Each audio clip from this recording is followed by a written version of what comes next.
Hey guys, welcome back to Smart Alex Podcast. Shadowing Practice. Listen and repeat. Today, we'll talk about something that happens to all of us, even native speakers. What should you do if you forget a word or phrase in English? You know that moment when you're speaking English, and suddenly, boom, your brain just freezes. You forget a word, maybe a simple one, maybe something more specific. So, what do? Do you stop? Do you panic? No, you keep going. Let's break it down step by step. Don't panic. You can still keep the conversation going. Anytime while listening to this podcast, you can pause and repeat the phrase, or just double tap on the left side of the screen to go back and hear it again. Remember, you should practice both speaking and listening, so do repeat after the speaker. The better you speak, the better you'll understand what you hear. Okay, so let's talk about general words, or umbrella words. Why umbrella? Because, an umbrella covers you when it rains. Same here. These words cover many other words. You can use them instead of a specific word when you forget it. They are super useful because they save the conversation. Sometimes you don't need the exact word. You just use a general one and the conversation keeps moving. 1. Thing. The simplest umbrella word. You can call almost anything a thing. Can you pass me that thing on the table? Maybe you mean a pen, maybe the TV remote. I can't find the thing for my phone. You mean a charger or a cable. It's not exact, but people understand. What's that thing on your jacket? Maybe it's a button, a sticker, or some dirt. You don't know the word, but people get it. I need that thing for opening bottles. You mean a bottle opener. It's easier to say thing if you forget the word. Can you fix this thing? It won't turn on. Probably a phone, a tablet, or another gadget. Using thing keeps it simple. I can't remember the name, but it's that thing for cleaning floors. You mean a mop, but you don't need the exact word. People still know. 2. Device, or gadget. Device is a general word for machines. Gadget is a small device, often electronic. It's a device that makes your coffee, meaning a coffee maker. You don't need the exact word, just device. This little gadget counts my steps. That's a smartwatch or fitness tracker. Small, electronic, and useful. I love this gadget. It chops vegetables so fast. Maybe it's a food processor or a slicer. Gadget makes it sound small and handy.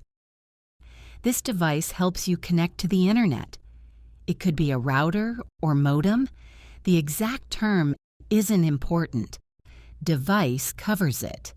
Even if you forget the exact name, people get the idea.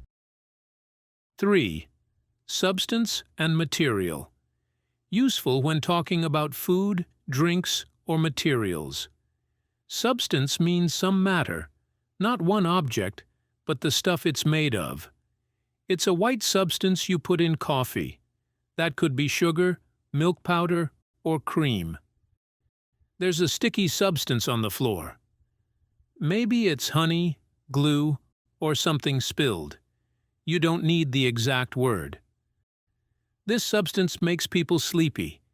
It could be medicine or alcohol. Substance works when you describe an effect. It's a material, not glass, but the other one. You mean plastic. Material is the stuff something is made of. The dress is made of a soft material. Maybe cotton, silk, or wool. You don't need to be exact. 4. Stuff. Super common in American English. It means things in general or a collection of things. Don't touch my stuff. Stuff here means all my things. Clothes, books, maybe my phone. I don't like spicy stuff. It means spicy food, chili, hot sauce. Stuff makes it general. There's too much stuff on the table. Plates, papers, bags, anything. Stuff is easier than listing everything. I need to pack my stuff. Clothes, shoes, maybe a toothbrush, all the things you take when you travel. He knows a lot of stuff about cars. Stuff here means information or knowledge. Not exact, but people understand. Very useful word when you don't want to name everything one by one. 5. Some kind of. This phrase helps when you don't know or don't remember the exact word. It's some kind of fruit, green outside, red inside. That sounds like a watermelon. And yes, in everyday English people call it a fruit, even if botanically it's a berry. He's some kind of doctor, but for teeth. That means a dentist. You don't know the exact word, so you describe it. They gave us some kind of paper at the airport. Maybe a form, maybe a customs declaration. You don't know the name, but people understand. 6. Situation. We use the word situation to talk about something that happens, some condition or a problem. It's very general. You can use it if you forget the exact word for an event or problem. I had a situation with my car this morning. Maybe it broke, maybe it didn't start. It's a situation when two people want to marry each other. That's marriage. If you forget the word, you can explain it as a situation. It's a situation when you pay every month to live in an apartment. That's renting. Easy to explain with situation. It's a situation when many cars stop because the light is red. That's a traffic jam. But you can explain it this way if you forget. It's a situation when somebody talks and you don't understand anything. That could be confusion or misunderstanding. You can still explain with situation. So remember, umbrella words are like a safety net. If your brain blocks and you forget the word, just grab one of these: thing, device, gadget, substance, stuff, some kind of, and so on. They may sound general, but that's okay. The main goal is to keep talking and be understood. All right, so now let's get practical. Imagine this. You're in the middle of a conversation in English. You're doing great, and then, boom, you forget one simple word. Your brain goes blank. What do most people do? They freeze. They stop talking. And that's the worst thing you can do. Here's the good news. You don't actually need that exact word to keep the conversation going. You can describe it. You can work around it. And people will understand you. So let me give you a few super easy tricks. Think of these as little tools you can pull out of your pocket anytime you forget a word. 1. Use a place where. It's a place where you buy medicine. That's a pharmacy or a drugstore. You know, the shop with pills, vitamins, and sometimes snacks too. It's a place where you get gas for your car. That's a gas station. You stop there, fill the tank, maybe grab a coffee. It's a place where you sleep when you travel. That's a hotel. A room, a bed, a shower, everything for the night. It's a place where kids study. That's a school. Teachers, books, friends, and a playground. It's a place where you buy food. That's a supermarket. Shelves full of bread, milk, fruit, everything you need. It's a place where you catch a train. That's a train station. Platforms, tickets, people waiting with bags. Even if your sentence is longer, it's better than silence. People will get it. 2. Use a person who for jobs and people. Sometimes you forget the job title or some role. Just explain. He's a person who fixes cars. That's a mechanic. She's a person who takes care of sick people. That's a nurse. He's a person who serves food in a restaurant. That's a waiter.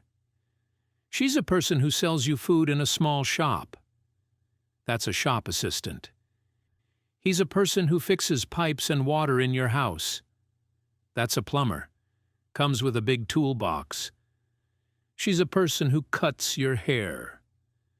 That's a hairdresser or stylist. You don't need perfect grammar here. Just a person who plus verb. Easy. 3. Use a thing that for objects. This one is my favorite. It's a thing that tells you time. That's a watch or a clock. It's a thing that you wear on your head when it's cold. That's a hat. It's a thing that you use to open a bottle. That's a bottle opener, handy at picnics or parties. It's a thing that you use to cut your nails. That's a nail clipper, small but super useful. It's a thing that you wear to see better. That's glasses. Could be for reading, driving, or just style. It's a thing that you use to cut paper. That's scissors. And if you forget the word scissors, you can even use your hands, like snip, snip, snip. People will laugh, but they'll understand. 4. Use a time when for events or daily life. Great for holidays or daily routines. It's a time when kids dress up in costumes. That's Halloween. It's a time when we eat in the morning. That's breakfast. It's a time when people celebrate the new year. That's New Year's Eve. It's a time when families eat together in the evening. That's dinner. Easy, right? Just a time when plus activity. 5. Use comparisons. It's like, if you can't explain directly, compare it to something people know. It's like bread, but sweeter. That's cake. It's like a car, but bigger. That's a bus. It's like coffee, but cold and with milk. That's iced coffee.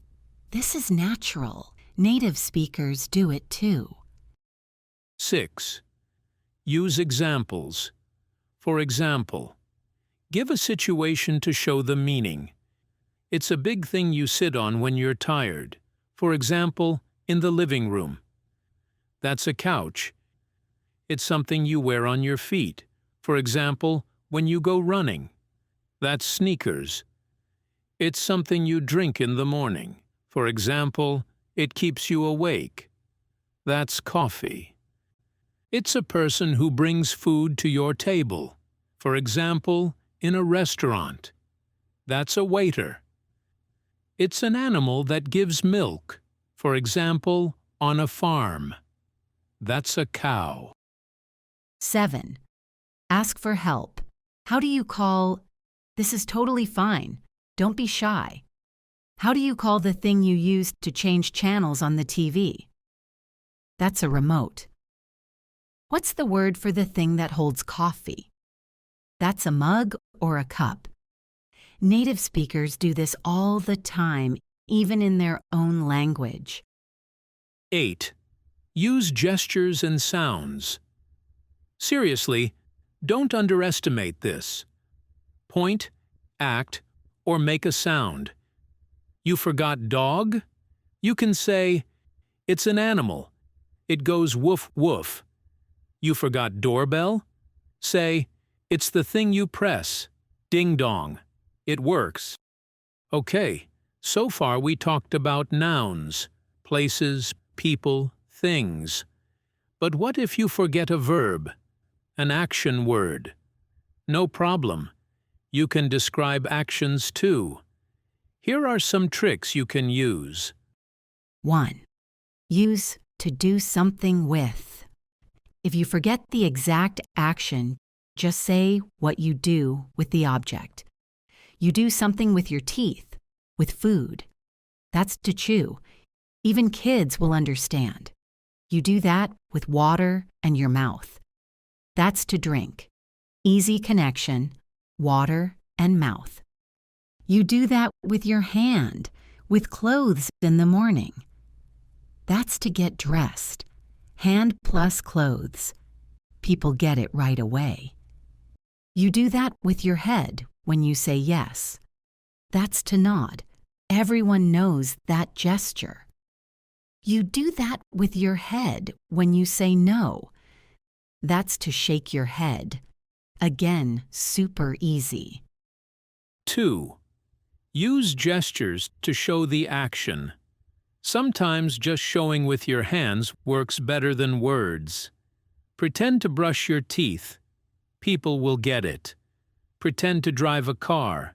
Everyone understands. Pretend to type on a keyboard. Oh, you mean to type. 3. Use it's what you do with. It's what you do with your hands when you put them together and make a sound. That's clap. Everybody knows it. It's what you do with your shoulders when you don't know the answer. That's shrug. Universal gesture.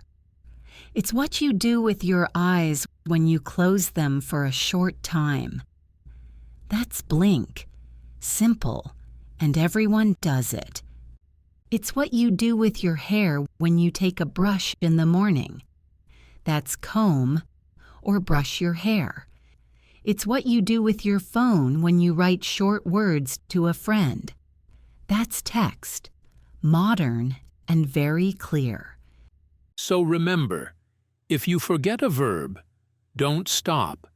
Use these models. Use sounds, gestures, and comparisons. People will understand you, and you'll keep talking. So, here's the secret. Forgetting words is not a problem. The real skill is keeping the conversation alive. Use a place where, a person who, a thing that, a time when. Use comparisons, give examples, ask for help, use gestures. The important thing is don't stop, don't freeze, keep talking. That's how you build fluency. All right, that's it for today's episode. Thanks for listening to Smart Alex Podcast. Remember, mistakes and gaps are part of learning. And if you forget a word, just describe it. You got this. And hey, before you go, don't forget to hit subscribe and give this podcast a like. That way you won't lose me in the endless sea of the internet. Stay connected, stay motivated, and of course, keep practicing your English with me.